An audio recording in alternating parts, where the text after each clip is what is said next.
Salam Bapak Ibu dan Saudara yang terkasih di dalam Tuhan Yesus. Kiranya kasih dan damai dari Allah Tuhan kita Yesus Kristus menyertai kita di sepanjang ibadah kita pada hari Minggu ini. Sebelum kita memasuki dalam ibadah hari ini, ada dua hal penekanan di mata gereja. Dua penekanan yang perlu kita perhatikan adalah: satu, penetapan calon pendeta.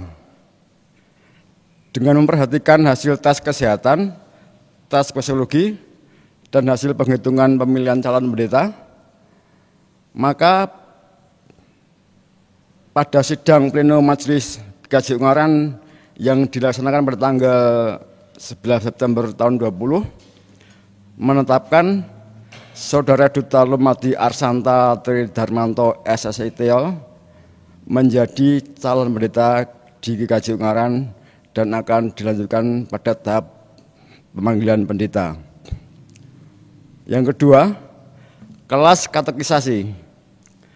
Kelas katekisasi untuk Sidi dan Baptis dewasa akan dibuka kembali pada bulan Oktober tahun 2020. Bagi jemaat yang berkenan diri, mendaftarkan diri dapat menghubungi kantor gereja atau mengirimkan data nama lengkap, tempat tanggal lahir, kelompok ke WhatsApp GKJ Ungaran dengan nomor 0821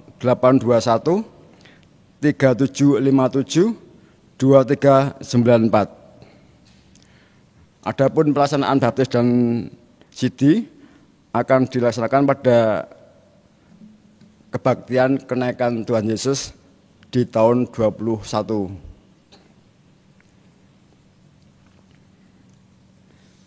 Demikian dua hal yang perlu kita perhatikan dalam penekanan mata gereja, dan mari kita siapkan diri kita untuk masuk dalam ibadah kita.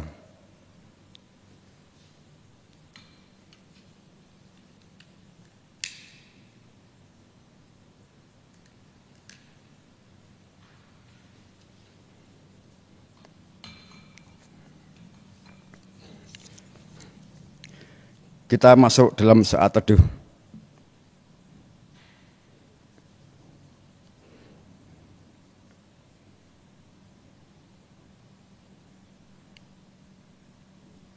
Saat teduh cukup. Jemaat yang dikasihi Tuhan Yesus, mari kita awali ibadah kita dengan kita menyanyikan Kidung Jemaat nomor 15, bait 1 dan 2, berhimpun semua.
Seluruhnya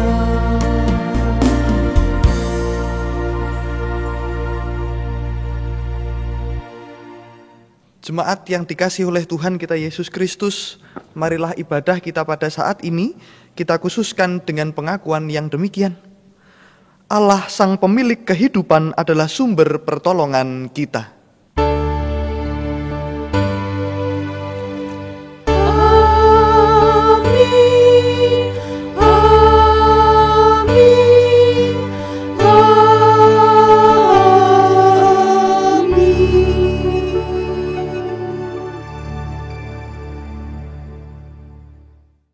Damai sejahtera dari Allah menyertai kita semua, kini dan selamanya.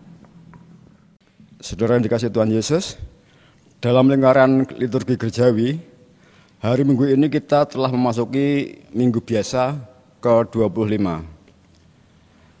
Adapun tema ibadah hari Minggu ini adalah ibadah sebagai tanda pemeliharaan Allah. Dengan tujuan jemaat dapat mengimbangi pemeliharaan Allah melalui kesetiaannya menjalani hidup harian.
Segenap hatiku menyembahmu Yesus,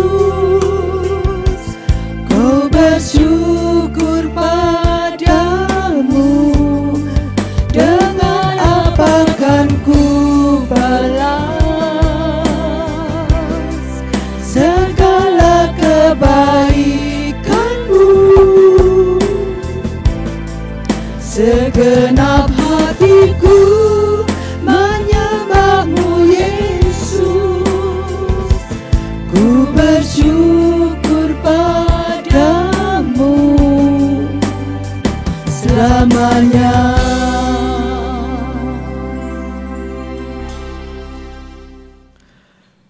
Hukum Tuhan sebagaimana yang tertulis dalam Injil Matius pasal 22 ayatnya yang ke-37 sampai dengan yang ke-40 berbunyi demikian. Jawab Yesus kepadanya, "Kasihilah Tuhan Allahmu dengan segenap hatimu dan dengan segenap jiwamu dan dengan segenap akal budimu. Itulah hukum yang terutama dan yang pertama. Dan hukum yang kedua yang sama dengan itu ialah, kasihilah sesamamu manusia seperti dirimu sendiri. Pada kedua hukum inilah tergantung seluruh hukum Taurat dan kitab para nabi." Jemaat yang dikasihi oleh Tuhan kita Yesus Kristus, kembali kita pada saat ini diingatkan untuk kita melihat ke dalam diri kita masing-masing, apakah kita semua sudah bisa menjalankan apa yang menjadi hukum Tuhan sebagaimana yang tertulis dalam Injil Matius pasal 22 ayat 37 sampai dengan yang ke-40 tadi.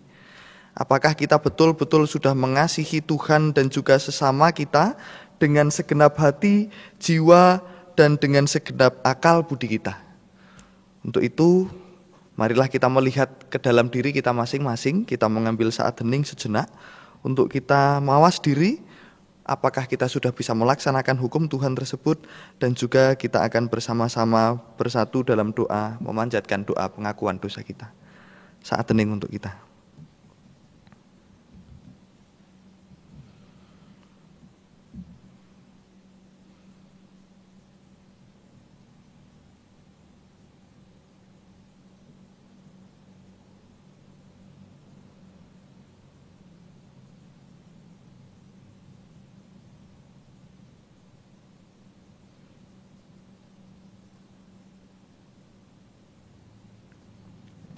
Kita berdoa. Ya Tuhan Allah Bapa kami mengakui bahwa dalam kehidupan kami ini, kami sebagai manusia biasa masih sering kali merasakan rasa benci, rasa marah, rasa jengkel kepada sesama kami, atau bahkan kami juga merasakan perasaan-perasaan itu terhadap Engkau ya Tuhan. Ketika banyak hal yang terjadi dalam kehidupan kami tidak sesuai dengan apa yang kami harapkan, terkadang kami juga merasakan rasa kecewa, kami merasakan marah, dan kami tidak bisa sepenuhnya mengasihi Engkau dan juga sesama kami dengan segenap hati, jiwa, dan akal budi kami. Untuk itu Tuhan, pada kesempatan kali ini kami kembali memanjatkan doa. Kami mengakui setiap kesalahan dan dosa-dosa yang telah kami perbuat dalam kehidupan kami. Kiranya Engkau berkenan untuk memberikan kami pengampunan. Kami percaya bahwa Engkau adalah Allah yang penuh dengan belas kasihan, yang akan senantiasa memberikan kami kesempatan untuk menjadi pribadi yang lebih baik lagi, untuk kami memperbaiki kehidupan kami. Untuk itu Tuhan, ampunilah kami dan tuntunlah kami, agar kami senantiasa berusaha untuk berjalan dalam terang cinta kasih-Mu, dan juga kami hanya bertindak sesuai dengan apa yang Engkau kehendaki. Terima kasih Tuhan atas belas kasih yang Engkau berikan dalam kehidupan kami, dan juga tuntunan yang senantiasa Engkau berikan dalam kehidupan ini. Amin. Karena belas kasih-Nya yang tidak terbatas, Ia berkenan menerima ungkapan penyesalan dan pertobatan yang dinyatakan secara tulus oleh setiap manusia. Maka Yang Maha Kasih mengerjakan pengampunan lewat karyanya, sekaligus menuntun orang yang sudah diampuni masuk dalam hidup baru sebagai ungkapan syukur. Kini marilah kita menerima berita anugerah dari Tuhan, sebagaimana yang tertulis dalam kitab Yakobus, pasalnya yang pertama, ayat 12 sampai yang ke-15. Berbahagialah orang yang bertahan dalam pencobaan, sebab apabila ia sudah tahan uji, ia akan menerima mahkota kehidupan yang dijanjikan Allah kepada barang siapa yang mengasihi Dia. Apabila seorang dicobai, janganlah ia berkata, "Pencobaan ini datang dari Allah," sebab Allah tidak dapat dicobai oleh yang jahat, dan Ia sendiri tidak mencobai siapapun. Tetapi tiap-tiap orang yang dicobai oleh keinginannya sendiri, karena ia diseret dan dipikat olehnya. Dan apabila keinginan itu telah dibuahi, ia melahirkan dosa. Dan apabila dosa itu sudah matang, ia melahirkan maut. Demikianlah berita anugerah dari Tuhan. Syukur kepada Allah.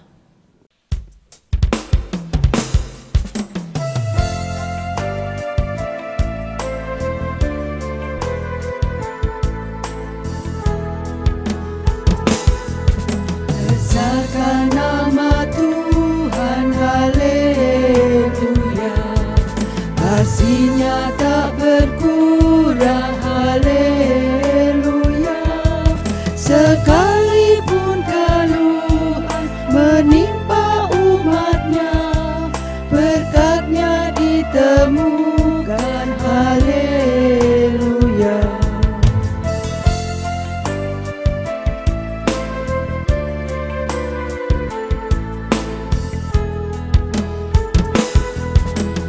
Dirinya hidup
Saudara-saudara sekalian, sebelum kita bersama-sama membaca firman Tuhan dan mendengarkan firman Tuhan, marilah kita bersatu dalam doa. Kita berdoa. Ya Tuhan, terima kasih atas kesempatan yang senantiasa Engkau berikan dalam kehidupan kami, terkhusus ketika pada saat ini Engkau masih berkenan untuk hadir di tengah-tengah kami melalui ibadah ini. Dan juga sebentar lagi kami akan bersama-sama membaca dan merenungkan firman-Mu. Untuk itu, kiranya Engkau berkenan untuk mencurahkan Roh Kudus-Mu kepada setiap kami, agar kami bisa memahami apa yang menjadi kebenaran firman-Mu, dan kebenaran firman-Mu itu dapat kami laksanakan dalam kehidupan kami. Ajarilah kami untuk menjadi orang-orang yang bertindak dan berjalan hanya seturut dengan kehendak-Mu, dan mengandalkan firman-Mu sepenuhnya dalam kehidupan kami. Kiranya Engkau juga berkenan untuk menyertai hamba-Mu ini, agar apa yang hamba-Mu ini sampaikan hanya seturut dengan kehendak-Mu, dan apa yang hamba-Mu ini sampaikan bisa membantu orang-orang yang mendengarkannya untuk bisa menjalani kehidupannya dengan lebih baik dan merasakan berkat-Mu dalam kehidupan. Terima kasih Tuhan. Amin. Jemaat yang dikasihi Tuhan Yesus, sesuai bacaan leksionari yang kita gunakan, dasar khotbah hari ini diambil dari 4 bacaan. Bacaan pertama diambil dari kitab Keluaran pasal 16 ayat 2 sampai dengan 15. Di padang gurun itu bersungut-sungutlah segenap jemaah Israel kepada Musa dan Harun, dan berkata kepada mereka, kalau kami mati tadinya di tanah Mesir oleh tangan Tuhan ketika kami duduk menghadapi kuali berisi daging dan makan roti sampai kenyang. Sebab kamu membawa kami keluar ke padang gurun ini untuk membunuh seluruh jemaah ini dengan kelaparan.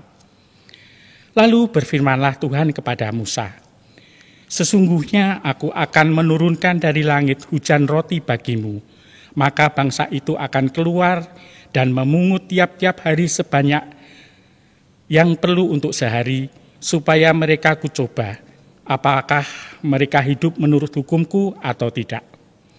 Dan pada hari yang ke-6, apabila mereka memasak yang dibawa mereka pulang, maka yang dibawa itu akan terdapat 2 kali lipat banyaknya dari apa yang dipungut mereka sehari-hari. Sesudah itu berkatalah Musa dan Harun kepada seluruh orang Israel, petang ini kamu akan mengetahui bahwa Tuhanlah yang telah membawa kamu keluar dari tanah Mesir, dan besok pagi kamu melihat kemuliaan Tuhan, karena Ia telah mendengar sungut-sungutmu kepadanya. Sebab apakah kami ini, maka kamu bersungut-sungut kepada kami? Lagi kata Musa, jika memang Tuhan yang memberi kamu makan daging pada waktu petang dan makan roti sampai kenyang pada waktu pagi, karena Tuhan telah mendengar sungut-sungutmu yang kamu sungut-sungutkan kepadanya. Apalah kami ini, bukan kepada kami sungut-sungutmu itu, tetapi kepada Tuhan. Kata Musa kepada Harun, katakanlah kepada segenap jemaah Israel, marilah dekat di hadapan Tuhan, sebab Ia telah mendengar sungut-sungutmu. Dan sedang Harun berbicara kepada segenap jemaat Israel, mereka memalingkan mukanya ke arah padang gurun. Maka tampaklah kemuliaan Tuhan dalam awan. Lalu berfirmanlah Tuhan kepada Musa, aku telah mendengar sungut-sungut orang Israel. Katakanlah kepada mereka, pada waktu senja kamu akan makan daging, dan pada waktu pagi kamu akan kenyang makan roti. Maka kamu akan mengetahui bahwa akulah Tuhan Allahmu. Pada waktu petang datanglah berduyun-duyun burung puyuh yang menutupi perkemahan itu. Dan pada waktu pagi terletaklah embun sekeliling perkemahan itu. Ketika embun itu telah menguap, tampaklah pada permukaan padang gurun sesuatu yang halus, sesuatu yang seperti sisik, halus seperti embun beku di bumi. Ketika orang Israel melihatnya, berkatalah mereka seorang kepada yang lain, apakah ini? Sebab mereka tidak tahu apa itu. Tetapi Musa berkata kepada mereka, Inilah roti yang diberikan Tuhan kepadamu menjadi makananmu. Demikianlah firman Allah. Syukur kepada Allah. Bacaan tanggapan diambil dari kitab Mazmur pasal 105 ayat 1 sampai 6, dilanjutkan ayat 37 sampai 45. Puji-pujian atas segala perbuatan Allah di masa lampau. Bersyukurlah kepada Tuhan, serukanlah namanya, perkenankanlah perbuatannya di antara bangsa-bangsa. Bernyanyilah baginya, bermazmurlah baginya, percakapkanlah segala perbuatannya yang ajaib. Bermegahlah di dalam namanya yang kudus, biarlah bersuka hati orang-orang yang mencari Tuhan. Carilah Tuhan dan kekuatannya, carilah wajahnya selalu. Ingatlah perbuatan-perbuatan ajaib yang dilakukannya, mujizat-mujizatnya, dan penghukuman-penghukuman yang diucapkannya. Hei anak cucu Abraham, hambanya, hei anak-anak Yakub, orang-orang pilihannya. Dituntunnya mereka keluar membawa perak dan emas, dan di antara suku-suku mereka tidak ada yang tergelincir. Orang Mesir bersukacita ketika mereka keluar, sebab orang-orang Mesir itu ditimpa ketakutan terhadap mereka. Dibentangkannya awan menjadi tudung dan api untuk menerangi malam. Mereka meminta, maka didatangkannya burung puyuh, dan dengan roti dari langit dikenyangkannya mereka. Dibukanya gunung batu, maka terpancarlah air, lalu mengalir di padang-padang kering seperti sungai. Sebab ia ingat akan firman-Nya yang kudus, akan Abraham hambanya. Dituntunnya umatnya keluar dengan kegirangan dan orang-orang pilihannya dengan sorak-sorai. Diberikannya kepada mereka negeri-negeri, bangsa-bangsa, sehingga mereka memiliki hasil jerih payah suku-suku bangsa, agar supaya mereka tetap mengikuti ketetapannya.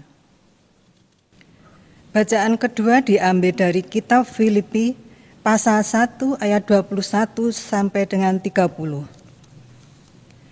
Karena bagiku hidup adalah Kristus dan mati adalah keuntungan. Tetapi jika aku harus hidup di dunia ini, itu berarti bagiku bekerja memberi buah. Jadi mana yang harus kupilih? Aku tidak tahu. Aku didesak dari dua pihak. Aku ingin pergi dan diam bersama-sama dengan Kristus. Itu memang jauh lebih baik. Tetapi lebih perlu untuk tinggal di dunia ini karena kamu. Dan dalam keyakinan ini taulah aku akan tinggal dan akan bersama-sama lagi dengan kamu sekalian, supaya kamu makin maju dan bersukacita dalam iman. Sehingga kemegahanmu dalam Kristus Yesus makin bertambah karena aku, apabila aku kembali kepada kamu. Hanya hendaklah hidupmu berpadanan dengan Injil Kristus, supaya apabila aku datang aku melihat, dan apabila aku tidak datang aku mendengar bahwa kamu teguh berdiri dalam satu roh dan sehati sejiwa berjuang untuk iman yang timbul dari berita Injil, dengan tiada dikentarkan sedikit pun oleh lawanmu. Bagi mereka semuanya itu adalah tanda kebinasaan, tetapi bagi kamu tanda keselamatan, dan itu datangnya dari Allah.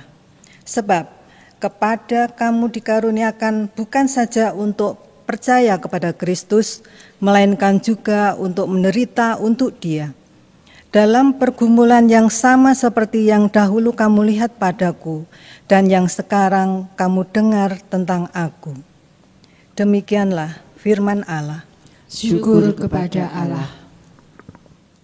Bacaan Injil terambil dari Injil Matius, pasalnya yang ke-20, ayat pertama sampai dengan yang ke-16. Injil Matius pasal 20, ayat pertama sampai dengan yang ke-16. Saya akan membacakannya untuk kita sekalian. Injil Matius pasal 20, ayatnya yang pertama sampai dengan yang ke-16. Perumpamaan tentang orang-orang upahan di kebun anggur. Adapun hal kerajaan surga sama seperti seorang tuan rumah yang pagi-pagi benar keluar mencari pekerja-pekerja untuk kebun anggurnya. Setelah ia sepakat dengan pekerja-pekerja itu mengenai upah sedinar sehari, ia menyuruh mereka ke kebun anggurnya. Kira-kira pukul 9 pagi ia keluar pula dan dilihatnya ada lagi orang-orang lain menganggur di pasar. Katanya kepada mereka, "Pergi jugalah kamu ke kebun anggurku dan apa yang pantas akan kuberikan kepadamu." Dan mereka pun pergi. Kira-kira pukul 12 dan pukul 3 petang, ia keluar pula dan melakukan sama seperti tadi. Kira-kira pukul 5 petang, ia keluar lagi dan mendapati orang-orang lain pula. Lalu katanya kepada mereka, "Mengapa kamu menganggur saja di sini sepanjang hari?" Kata mereka kepadanya, "Karena tidak ada orang mengupah kami." Katanya kepada mereka, "Pergi jugalah kamu ke kebun anggurku." Ketika hari malam, tuan itu berkata kepada mandornya, "Panggillah pekerja-pekerja itu dan bayarkan upah mereka, mulai dengan mereka yang masuk terakhir hingga mereka yang masuk terdahulu." Maka datanglah mereka yang mulai bekerja kira-kira pukul 5 dan mereka menerima masing-masing 1 dinar. Kemudian datanglah mereka yang masuk terdahulu, sangkanya mereka akan mendapat lebih banyak, tetapi mereka pun menerima masing-masing 1 dinar juga. Ketika mereka menerimanya, mereka bersungut-sungut kepada tuan itu. Katanya, "Mereka yang masuk terakhir ini hanya bekerja 1 jam, dan engkau menyamakan mereka dengan kami yang sehari suntuk bekerja berat dan menanggung panas terik matahari." Tetapi tuan itu menjawab seorang dari mereka, "Saudara, aku tidak berlaku tidak adil terhadap engkau. Bukankah kita telah sepakat sedinar sehari? Ambillah bagianmu dan pergilah. Aku mau memberikan kepada orang yang masuk terakhir ini sama seperti kepadamu. Tidakkah aku bebas menggunakan milikku menurut kehendak hatiku? Atau iri hatikah engkau karena aku murah hati?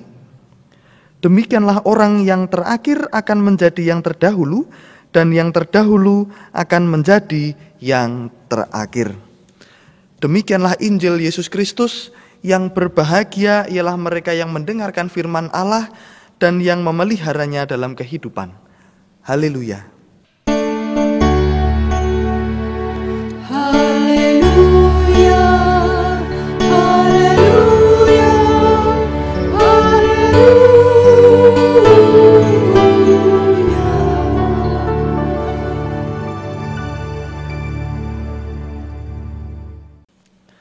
Saudara-saudara sekalian, kita semua pasti sering mendengar ada orang yang mengatakan atau mengajak kita supaya untuk kita tidak cepat puas gitu. Jangan mudah puas pada apa yang sudah berhasil dicapai gitu. Nah, ini tentu saja dimaksudkan untuk mengajak kita untuk terus berusaha gitu. Supaya kita tidak langsung puas dengan apa yang sekarang sudah kita miliki. Akan tetapi ketika saya memikirkan kata-kata ini, saya merasa justru ajakan ini bisa menjadi 2 hal, berujung pada 2 hal. Yang pertama, ketika orang itu merasa dia tidak cepat puas, itu akan mendorong seseorang itu bisa berusaha lebih keras untuk mencapai sesuatu yang lebih. Artinya ajakan tadi mengajak orang lain yang mendengar itu berusaha lebih keras, berusaha menemukan inovasi-inovasi yang baru untuk menghasilkan sesuatu yang lebih dari apa yang sudah berhasil dicapai. Tetapi kalimat yang sama itu juga bisa berujung pada membuat orang itu menjadi serakah dan tidak pernah merasa cukup. Jangan cepat puas. Ketika sekarang sudah punya mobil misalnya, pengen lagi tambah mobil 1. Sudah punya mobil 2, belum puas, pengen tambah lagi. punya rumah belum tidak bertingkat, pengen lagi 2, belum cukup tambah 3 tingkat, dan seterusnya. Seseorang itu justru akan merasa bahwa dirinya tidak pernah merasa kebercukupan. Kata cukup itu seperti tidak ada dalam kamus dirinya. Gitu. Dengan kalimat yang sama itu tadi. Artinya jangan cepat puas bisa berujung pada 2 hal. Kalau ujungnya kita menjadi orang yang berusaha terus untuk mencapai sesuatu yang lebih, tentu saja itu jadi suatu hal yang baik. Tetapi di saat yang bersamaan kita juga harus bisa merasakan kapan bahwa apa yang menjadi kebutuhan kita itu sudah cukup. Kalau kita tidak pernah merasa cukup, artinya kita juga tidak akan pernah merasa bersyukur. Bahkan apa yang baru saja kita terima, yang mungkin menurut orang lain itu sudah luar biasa, karena kita merasa tidak pernah cukup, kita tidak akan merasa bersyukur. Gitu. Nah, perasaan inilah yang dirasakan oleh bangsa Israel ketika mereka itu di bacaan pertama tadi di kitab Keluaran pasal 16 mereka mengajukan protes kepada Allah. Mereka mengatakan bahwa lebih baik mereka itu tetap berada di tanah Mesir, mati dengan perut kenyang mereka. Ditindas tidak apa-apa, yang penting perut kenyang. Mereka bisa makan macam-macam. Nah, padahal mereka tidak ingat bahwa ketika mereka berhasil keluar dari tanah Mesir, mereka disertai oleh Tuhan dengan cara yang begitu luar biasa. Bangsa Mesir yang mengejar mereka hancur lebur, habis, kalah oleh Allah. Akan tetapi, apa yang baru saja disaksikan oleh bangsa Israel itu tidak dirasa cukup. Mereka sangsi pada penyertaan Tuhan. Mereka lebih memilih untuk tetap berada di Mesir, mati, asal dengan perut kenyang. Nah, itulah yang menjadi persoalan. Demikian juga ketika kita melihat pada perumpamaan di Injil Matius tadi. Yesus menyampaikan bahwa ada yang protes ketika orang yang bekerja dari pagi dengan orang yang bekerjanya mulai sore, mereka mendapatkan upah yang sama. Yang masuk kerja lebih awal mereka merasa diperlakukan tidak adil. Nah, perasaan ini muncul karena mereka merasa dirinya lebih dari orang lain. Orang-orang yang masuk lebih awal itu merasa bahwa mereka lebih menghadapi pekerjaan yang lebih berat dari orang yang lain. Oleh sebab itu kemudian mereka menuntut sesuatu. Dan juga mereka lupa bahwa ketika mereka sebelum bekerja di situ, mereka itu menganggur, tidak bekerja. Kemudian sekarang mereka ditawari sebuah pekerjaan, mereka menjadi buruh di kebun anggur, mereka dibayar, mereka masih mengajukan protes lagi. Nah, itu adalah contoh-contoh ketika seseorang tidak pernah bisa merasakan cukup. Belum lagi ketika kita melihat seandainya ada orang-orang yang dengan usaha yang luar biasa tetapi tidak juga membuahkan sebuah hasil. Itu akan memunculkan sebuah kekecewaan. Sama juga seperti bangsa Israel yang kecewa karena mereka kelaparan gitu. Mereka merasa ditinggalkan oleh Allah, mereka merasa dibohongi oleh Musa. Sama juga orang-orang yang protes kepada tuannya di kebun anggur itu. Mereka kecewa karena mereka merasa diperlakukan tidak adil, sekaligus juga merasa bahwa mereka lebih dari orang lain. Oleh sebab itu, saudara-saudara sekalian, dalam kehidupan ini memang perlu juga bahwa kita itu tidak cepat puas atas apa yang sudah kita terima dalam kehidupan. Apa yang sudah kita miliki jangan cepat membuat kita puas, dengan maksud supaya kita terus berusaha, supaya kita bisa mengembangkan diri kita menjadi pribadi yang lebih baik. Akan tetapi jangan sampai kemudian hal itu justru membuat kita tidak pernah bisa merasakan bahwa hidup kita ini betul-betul dipenuhi dengan berkat. Karena kita tidak pernah merasakan cukup. Ada yang pernah mengatakan banyak belum tentu cukup, sedikit belum tentu kurang. Artinya kata itu ingin mengajak kita bahwa jumlah itu tidak menentukan. Terkadang ketika kita merasakan apa yang sudah kita miliki sekarang, kita syukuri, kita bisa mencukupi apa yang menjadi kebutuhan kita, disitulah kita bisa menemukan kebahagiaan. Sering kita melihat di berita di TV, ada orang yang korupsi begitu. Korupsi itu sebetulnya apa? Orang yang korupsi itu kan pasti orang yang punya jabatan. Orang yang punya jabatan itu pasti dia sendiri sudah digaji dengan gaji yang cukup.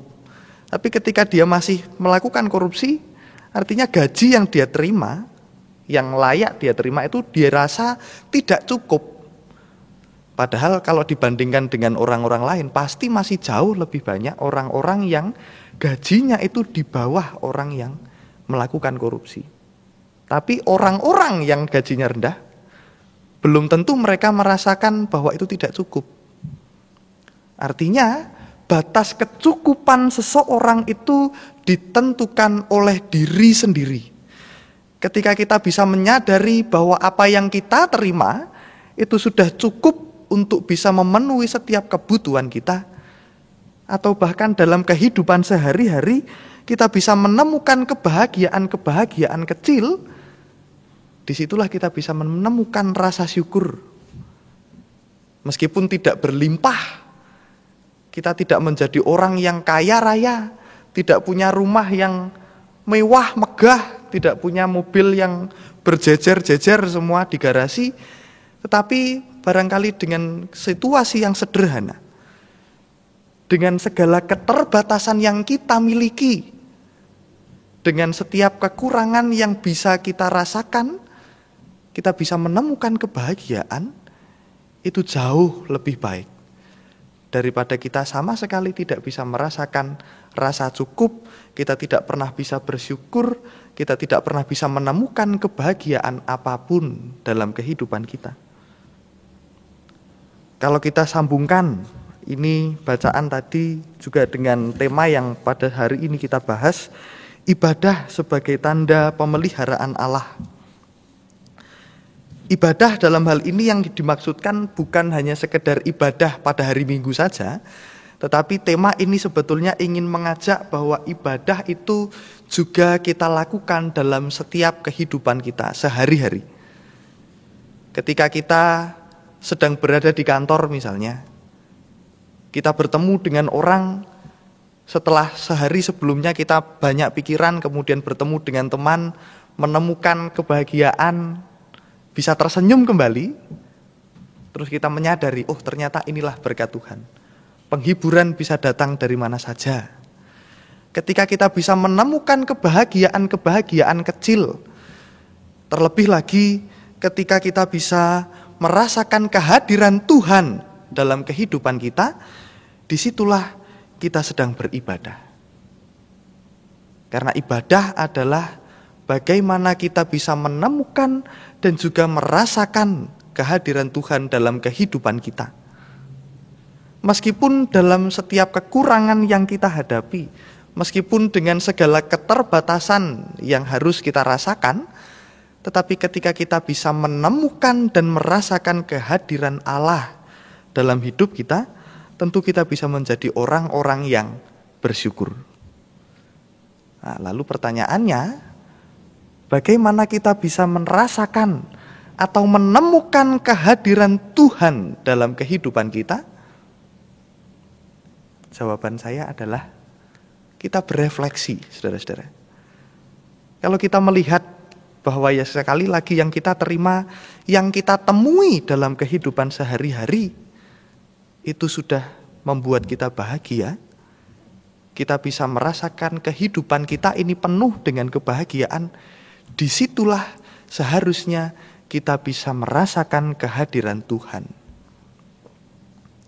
Oleh sebab itu, ibadah sebagai tanda pemeliharaan Allah adalah bagaimana kita bisa menemukan kehadiran Allah, bagaimana kita bisa merasakan penyertaan Allah dalam setiap langkah kehidupan kita. Ketika kita bisa merasakan kebahagiaan dalam kehidupan ini, disitulah kita dipelihara. Jangan hanya kita tidak pernah merasa puas atas berkat yang sudah kita rasakan dan melupakan berkat-berkat yang sudah diberikan kepada kita, tetapi sekarang kita diajak untuk justru melalui setiap berkat-berkat sederhana dalam hidup itu, kita diajak untuk bisa menemukan kehadiran Tuhan. Kita bisa menemukan kecukupan dalam setiap berkat yang ada dalam hidup kita. Amin. Saat hening untuk kita.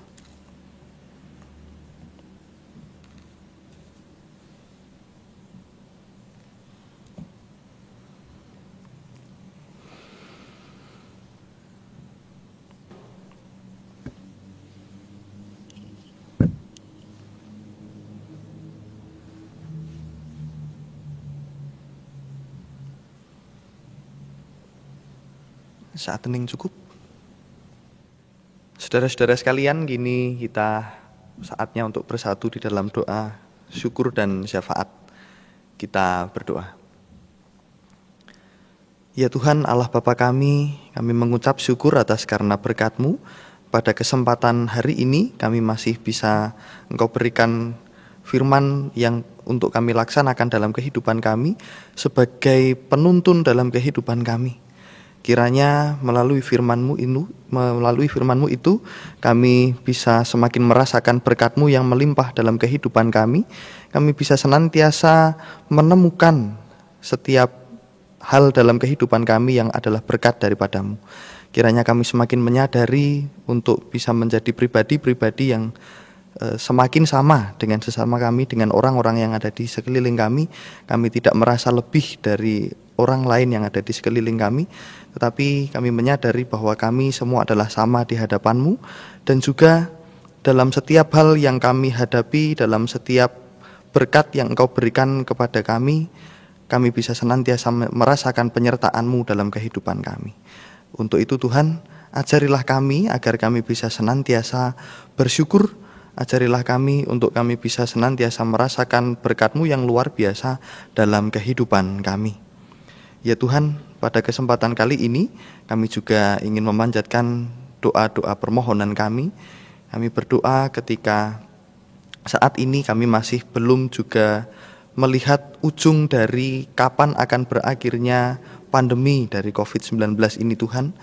Untuk itu dalam ketidaktahuan kami, dalam situasi yang sulit untuk kami pahami dan juga sulit untuk kami lalui ini, berilah kami kekuatan. Berilah kami kemampuan untuk bisa senantiasa sabar dan juga kami bisa senantiasa menyerahkan kehidupan kami sepenuhnya hanya ke dalam kuasa tangan-Mu, agar dengan penuh kepercayaan kami bisa menghadapi situasi yang sulit ini hanya dengan mengandalkan kuasa tangan-Mu Tuhan.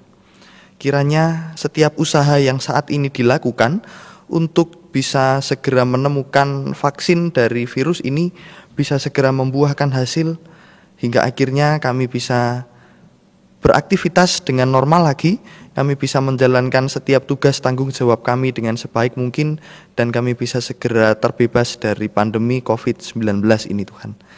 Kiranya kami semua bisa saling menguatkan satu sama lain, terkhusus dalam kehidupan kami di persekutuan GKJ Ungaran ini Tuhan.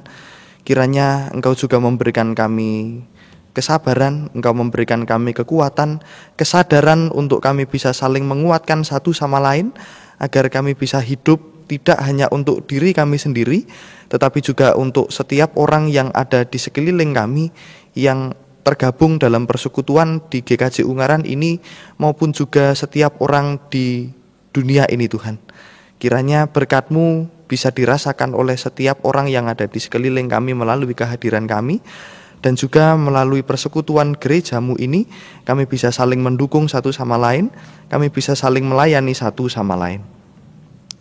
Kiranya Tuhan Engkau juga memberkati Bapak Pendeta dan juga majelis yang melayani di gerejamu ini, agar mereka bisa senantiasa menjalankan setiap tugas tanggung jawabnya dengan sebaik mungkin, meskipun dalam masa sekarang ini banyak kegiatan ataupun program-program yang direncanakan tidak dapat berjalan, tetapi kami yakin dan percaya bahwa dengan penyertaan-Mu dan mengandalkan kuasa tangan-Mu, kami bisa melakukan yang terbaik yang bisa kami lakukan untuk mengantisipasi dan juga menghadapi masalah yang sekarang sedang kami hadapi.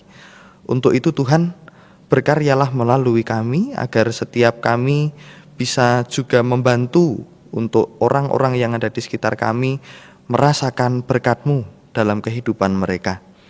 Tidak lupa Tuhan, kami juga berdoa untuk saudara-saudara kami yang barangkali saat ini sedang dalam keadaan sakit ataupun berhadapan dengan permasalahan yang berat, dengan pergumulan dalam hidupnya Tuhan.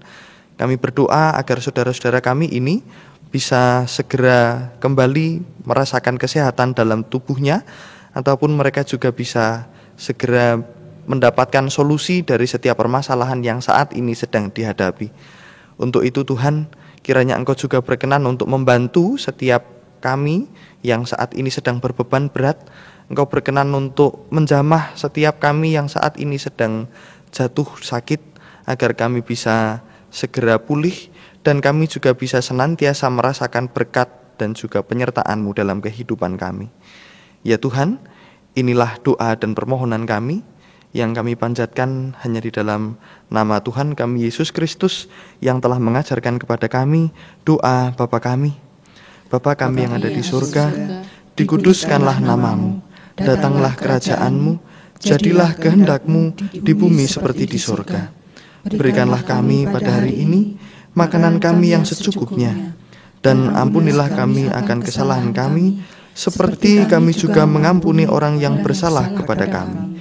Dan janganlah membawa kami ke dalam pencobaan, tetapi lepaskanlah kami dari yang jahat. Karena Engkaulah yang mempunyai kerajaan, dan kuasa, dan kemuliaan, sampai selama-lamanya. Amin. Jemaat yang terkasih di dalam Tuhan, mari bersama-sama umat Tuhan di segala tempat dan waktu, kita nyatakan kembali pengakuan iman kita menurut pengakuan iman rasuli. Aku percaya kepada Allah, Bapa yang Maha Kuasa, Khalik langit dan bumi, dan kepada Yesus Kristus, Anaknya yang tunggal, Tuhan kita, yang dikandung daripada Roh Kudus, lahir dari anak darah Maria, yang menderita di bawah pemerintahan Pontius Pilatus, disalibkan, mati dan dikuburkan, turun ke dalam kerajaan maut. Pada hari yang ketiga, bangkit pula dari antara orang mati, naik ke surga, duduk di sebelah kanan Allah, Bapa yang Maha Kuasa, dan akan datang dari sana untuk menghakimi orang yang hidup dan yang mati. Aku percaya pada Roh Kudus, gereja yang kudus dan persekutuan orang kudus, pengampunan dosa, kebangkitan daging, dan hidup yang kekal. Jemaat yang terkasih, marilah kita haturkan syukur kita melalui persembahan yang kita kumpulkan. Dengarlah sabda Tuhan yang menjadi dasar persembahan kita, yang diambil dari kitab Roma pasal 12, ayatnya yang pertama. Karena itu saudara-saudara, demi kemurahan Allah, aku menasihatkan kamu, supaya kamu mempersembahkan tubuhmu sebagai persembahan yang hidup, yang kudus, dan yang berkenan kepada Allah. Itu adalah ibadahmu yang sejati. Mari kita bersatu dalam doa persembahan. Bapa Surgawi, Bapa yang kami puji dan kami sembah di dalam Tuhan kami Yesus Kristus, kembali kami datang ke hadirat-Mu Tuhan, mengucap syukur atas segala anugerah dan berkat yang telah Engkau limpahkan kepada kami seluruh jemaat-Mu di GKJ Ungaran ini. Dan pada minggu pagi ini ya Tuhan, Engkau telah berkenan memberikan kesempatan kepada kami untuk mempersembahkan sebagian kecil dari anugerah dan berkat-Mu. Kami mohon Kau berkenan memberkati persembahan syukur kami ya Tuhan, agar persembahan ini boleh berguna untuk pelayanan di tengah-tengah jemaat-Mu di GKJ Ungaran. Ampunilah apabila di dalam persembahan ini terselip dosa-dosa kami ya Bapa, dan kiranya Engkau berkenan memberkati tangan-tangan yang telah memberikan persembahan ini.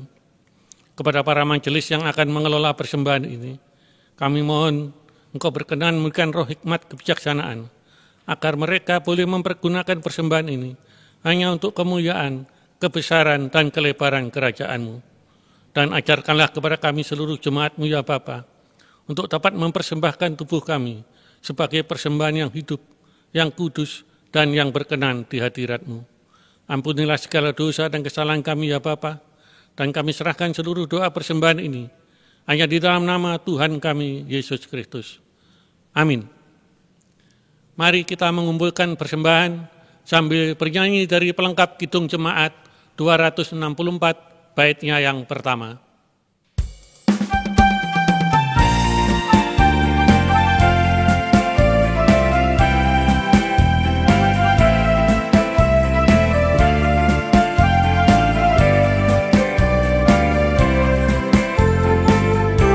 Apalah arti ibadahmu kepada Tuhan bila tiada rela sujud dan syukur?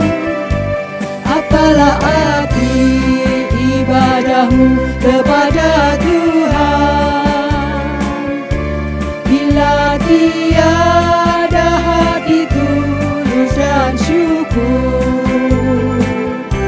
Ibadah sejati jadikanlah persembahan, ibadah sejati kasihilah sesamamu,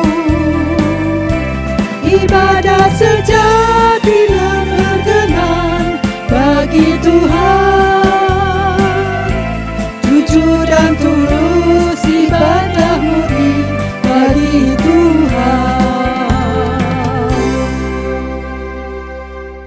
Jemaat yang dikasihi oleh Tuhan kita Yesus Kristus, melalui ibadah ini kita diajak untuk mengimbangi pemeliharaan Allah melalui menjalani ibadah harian. Kini marilah kita mengarahkan hati kita kepada Tuhan. Kami mengarahkan hati kepada Tuhan. Marilah kita menjadi saksi Kristus. Syukur kepada Allah, Terpujilah Tuhan. kini dan selamanya. Dan kini marilah kita memohon berkat dari Tuhan. Kiranya kasih karunia dari Tuhan Yesus Kristus dan kasih Allah serta persekutuan Roh Kudus menyertai kita sekalian. Amin.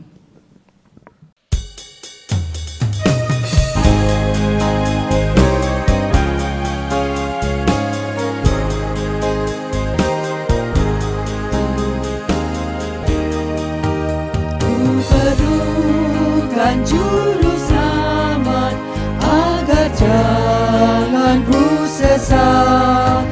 Selalu harus ku rasakan bahwa Tuhan ku dekat, maka jiwaku tenang, takkan takut dan enggan bila Tuhan ku membimbing ku di malam pun terang.